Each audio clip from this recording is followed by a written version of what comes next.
Selamat pagi, saudaraku yang terkasih di dalam Tuhan. Saya berharap kita semua sehat-sehat saja. Bersyukur kepada Tuhan karena tidak terasa kita sudah melewati 2 bulan dalam tahun 2021. Dan hari ini kita masuk di dalam awal bulan, minggu pertama di dalam tanggal 1 bulan Maret. Ya, tidak terasa bagaimana Tuhan sudah menyertai hidup kita di belakang. Mungkin ada saudara yang masih terus bergumul dengan sakit, dengan penderitaan, dengan kesulitan. Tapi percayalah bahwa Tuhan selalu bersama dengan kita dalam masa-masa apapun yang kita alami. Nah, saudaraku, kita akan meneruskan renungan kita pada saat ini yang saya ambil dari Roma 12. Mengapa saya ambil renungan ini? Karena saya merasa bahwa dari awal tahun adalah sebuah hal yang sangat penting untuk kita semua memahami apa yang menjadi tujuan Allah bagi kita, apa yang menjadi starting point kita di dalam memasuki hari demi hari kehidupan kita, dan tidak terasa sudah masuk di dalam bulan Maret. Saya berharap kira-kira apa yang saya sharingkan boleh menjadi berkat buat saudara sekalian.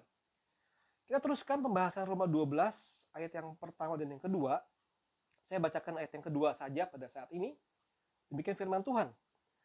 Janganlah kamu menjadi serupa dengan dunia ini, tetapi berubahlah oleh pembaharuan budimu, sehingga kamu dapat membedakan manakah kehendak Allah, apa yang baik, yang berkenan kepada Allah, dan yang sempurna.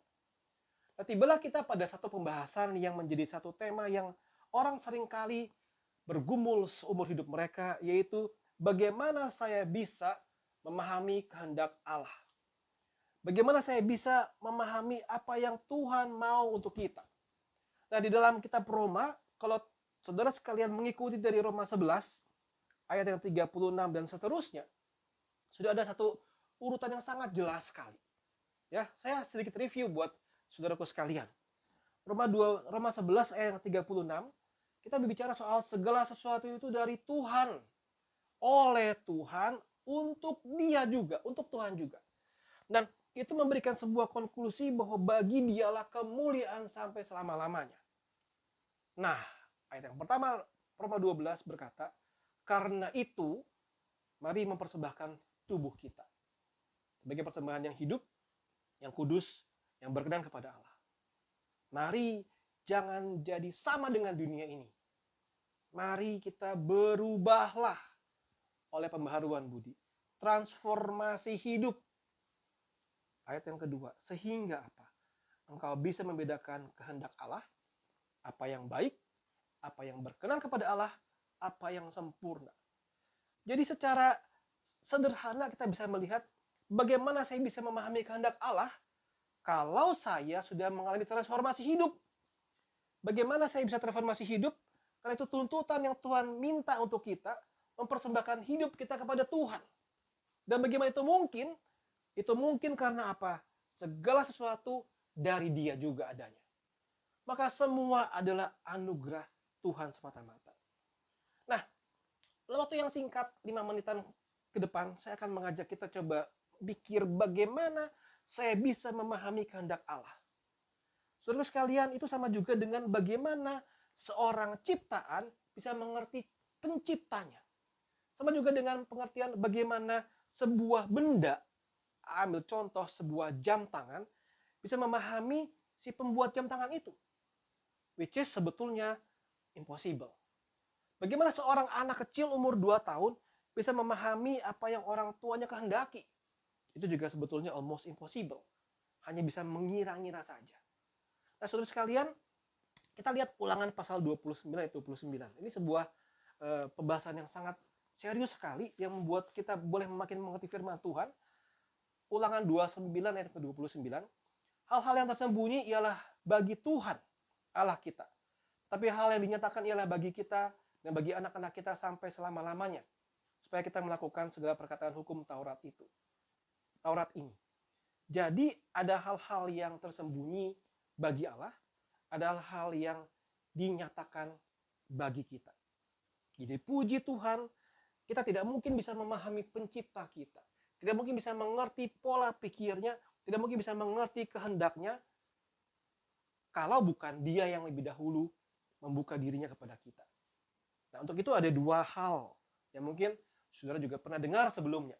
Yang pertama adalah begini, Allah berinisiatif menyatakan dirinya kepada manusia melalui ciptaannya. Ya, kita sebut dengan istilah general revelation atau wahyu umum, pernyataan umum. Nah, coba Bapak Ibu kita lihat Mazmur 19. Mazmur 19 ayat yang ke-2 sampai 5, ya. Mazmur 19 ayat yang kedua hingga ayat yang kelima. Saya tidak akan bacakan semua, ya. Saya akan bacakan poin-poin yang penting saja. Langit menceritakan kemuliaan Allah dan cakrawala memberitakan pekerjaan tangannya. Ayat yang kedua. Jadi, waktu melihat Allah, melihat langit, kita melihat bagaimana kemuliaan Allah dinyatakan. Kita melihat bagaimana cakrawala itu memberitakan apa yang Tuhan kerjakan lewat ciptaan. Nah, itulah poin yang pertama, bagaimana Allah menampakkan diri, menyatakan diri kepada manusia melalui ciptaannya. Satu lagi, Roma 1 ayat yang ke-20. Roma 1 ayat yang ke-20. Ya.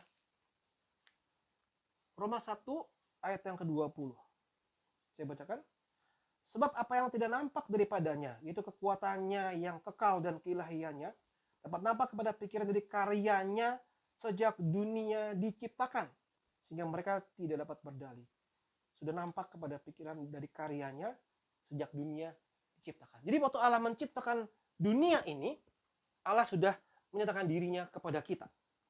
Oke? Jadi pengertian pertama adalah manusia tidak mungkin bisa mengerti Allah, tapi Allah yang membuka dirinya secara umum kepada semua manusia melalui ciptaannya. Melalui ciptaannya. Tapi itu saja tidak cukup. Mengapa? Karena banyak orang yang salah merespon. Mereka malahan menyembah ciptaan. Mereka malahan mengeksploitasi ciptaan. Mereka malahan merasa menjadi Allah atas ciptaan. Mereka tidak bisa mengerti bagaimana melihat ciptaan, mengerti bahwa Allah mengasihi manusia. Karena itu suatu hal yang sifatnya umum.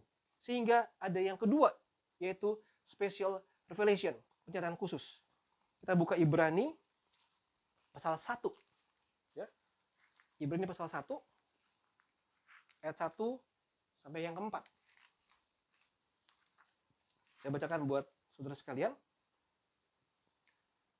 Setelah pada zaman dahulu kala berulang kali dan dalam berbagai cara berbicara kepada nenek moyang dengan perantaran nabi-nabi, maka pada zaman akhir ini ia telah berbicara kepada kita dengan perantaran anaknya yang telah ditetapkan sebagai yang berhak menerima segala yang ada. Oleh dia Allah telah menjadikan alam semesta. Jadi dahulu kala Allah berbicara kepada perantaran nenek moyang dan perantaran para nabi-nabi, maka pada zaman akhir ini dia berbicara melalui perantaran anaknya, yaitu Yesus Kristus.